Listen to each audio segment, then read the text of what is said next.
So sometimes it may seem like life is not cooperating with your dreams, but even when things are going well, and things are moving along towards what you're going after, life is still not necessarily cooperating with your dreams. You're still going to get stuff thrown at you. When I was going through kidney failure, I could have given up and people would have understood. Um, Now that I'm going through cognitive impairments, I could stop streaming because it is a difficult mental task that I have to kind of build myself up for. And there are some days where I'm taking the risk that I might stutter or lose my train of thought, or and all that happening live before people. But I also find that because I've practiced writing so much, that when I get into the mode of writing, my brain starts to work a little better. And even when I'm having a cloudy day, I can think more clearly when I'm writing. Now, again, that doesn't always work out great, because there are days where I do struggle and I have canceled streams because of it. But my new goal is to go ahead and attempt the streams anyway, even when I'm having a bad day.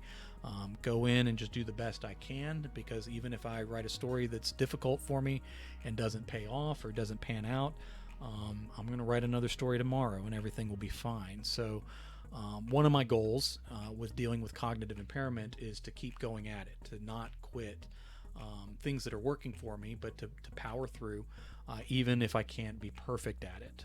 And so that's kind of what's going on today. I'm pretty clear mentally today, so that's good. It's been a while, but I got my third COVID vaccine on Monday, because again I'm a kidney transplant patient. So people who are immunocompromised, they're finding need yet another shot to kind of get our immunity up to where some of you healthy people have it with the shots you've gotten. So I'm feeling a little rough. A little worn down, a little fatigued, a little bit of muscle ache, that kind of thing. But I'm okay. And all these kind of challenges that come along, I make the choice to keep going, to keep working through it. And I find it very rewarding. Sometimes some of these struggles I encounter really kind of set the priorities for me. I can really look and say, okay, I'm trying to do 10 things and I'm not in a mental state where I can do that anymore. So what are the important things? What are the things I either have to do, even if I don't want to, if it's like an obligation or a deadline or anything like that? And then what are the things that really make me want to write? What are the things that I'll be proud that I have finished, that I'm most excited about? And then sometimes I find that some things are getting in the way.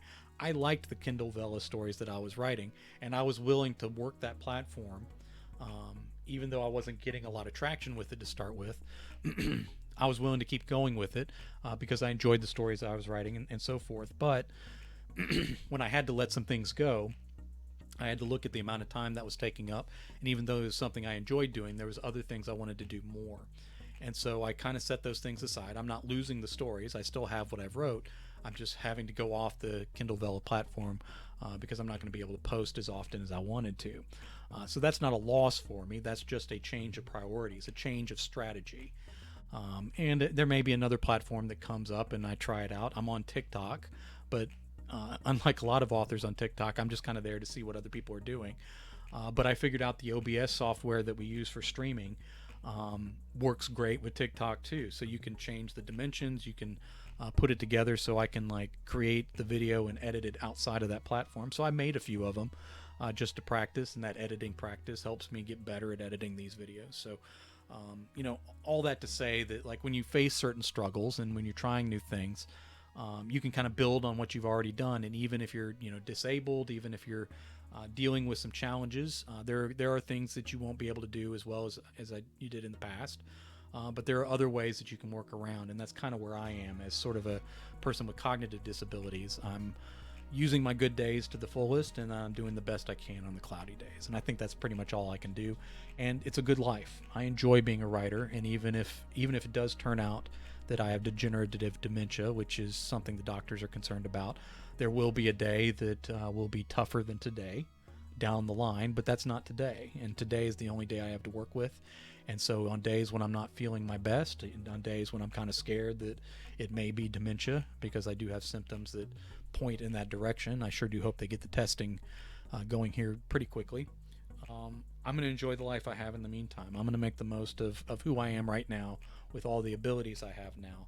And every bit of writing, every article, every short story, every novel that I create now, between now and whatever diminished state I might be in the future, all of that will be a legacy left behind. That'll be stuff that can't be taken away from me.